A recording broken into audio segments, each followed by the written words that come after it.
siya. Yan. Yan o.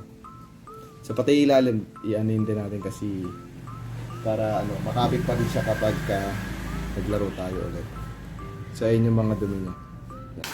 Yan, bibili tayo ng sneaker cleaning materials.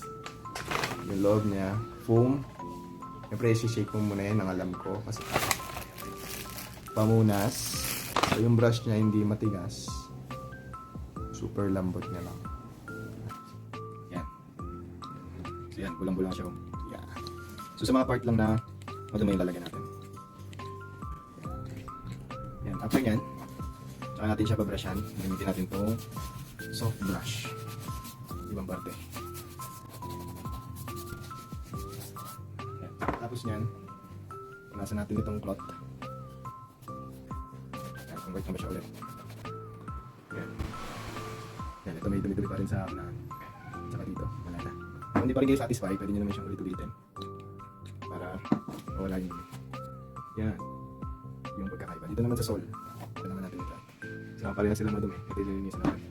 Yung kanina. Lagyan ulit natin. Ito ko naman siyang linisin.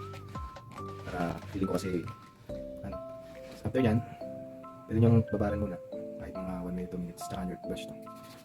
Pero brush na natin siya. Tayo mag-altay. Sabi ka. Ang ganda ng brush niya parang sarap niya sa katawan. Sobrang soft. Tapos, punasan natin ng cloth. Yan. Yan. Ito na punasan ng cloth. Tignan natin yung difference. Kakaiba kung sino mas malinis.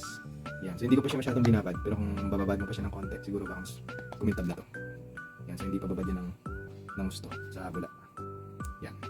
Pag i-satisfy, ulit-ulitin nyo lang. Tapos, kung nakuha na satisfy na kayo, tsaka, yan. Pero kung gusto nyo siyang tipirin, babad nyo na lang. Yan. So, yun yung ating cleaner kit para sa ating shoes. Yun lang. Kung gusto nyo yung video. Kahit na hindi nyo gusto yung, kahit na sayang yung oras nyo sa kanila.